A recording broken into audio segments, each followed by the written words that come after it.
আজকে বানাচ্ছি মজাদার চিকেন টুথপিক। বাচ্চাদের খুব পছন্দের একটি খাবার। বিকেলের নাস্তা, টিফিন বক্স আর ইফতারের জন্য তো পারফেক্ট। রমজান হোক বা অন্য সময় সহজে বানিয়ে সবাইকে খুশি করে দিতে পারেন। চিকেন টুথপিক চাইলে ফ্রোজেন করেও রাখতে পারেন। এখানে আমি প্রায় 400 গ্রামের মতো মুরগির বুকের মাংস নিয়েছি, ছোট ছোট করে পিসেস করে নিয়েছি।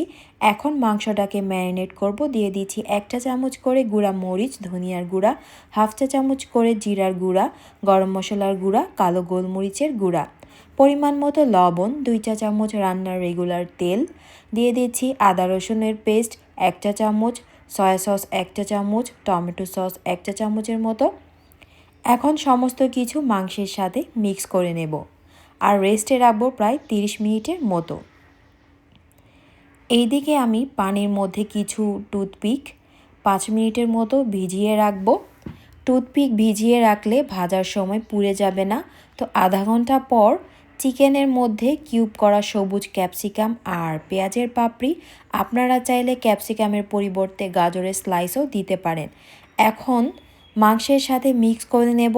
এখন টুথপিকের মধ্যে সাজিয়ে নেব। প্রথমে 1 টুকরো চিকেন, 1টি করে ক্যাপসিকাম আর পেঁয়াজের পাপড়ি দিয়ে আরও 1 টুকরো চিকেন গেঁথে সাজিয়ে নেব। এভাবে করে সবগুলো বানিয়ে নেব। এখানে 2টি ডিম ফেটিয়ে নিয়েছি। 1টি করে চিকেন টুথপিক দিয়ে ডিমের মধ্যে ডুবিয়ে ব্রেড ক্রাম্বসের মধ্যে কোট করে নেব। এভাবে করে আরও একবার করে নেব কোটিং।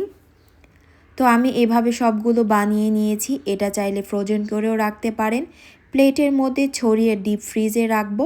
যখন শক্ত হয়ে আসবে তখন যে কোনো বক্স কিংবা জিপলক ব্যাগে ভরে ফ্রোজেন করে রাখতে পারেন ডিপ ফ্রিজে 1 থেকে 2 মাস। কিছু চিকেন টুথপিক ভেজে নেব গরম ডুবো তেলে। মিডিয়াম থেকে লো হিটে একটু সময় নিয়ে চিকেনগুলোকে ভেজে নেব। যেহেতু চিকেনগুলো কাঁচা, তো আমি সময় নিয়ে 10 মিনিটের মতো ভেজে তুলে নিয়েছি। তো আমাদের মজাদার চিকেন টুথপিক একদম তৈরি। এটা খেতে কিন্তু ভীষণ মজার হয়। বাসায় অবশ্যই রেসিপি ফলো করে একবার তৈরি করে দেখবেন। আশা করি সবার ভালো লাগবে। তো আজকের রেসিপি কেমন লাগলো অবশ্যই কমেন্টে জানাবেন। যদি ভালো লেগে থাকে একটা লাইক দিবেন। ধন্যবাদ।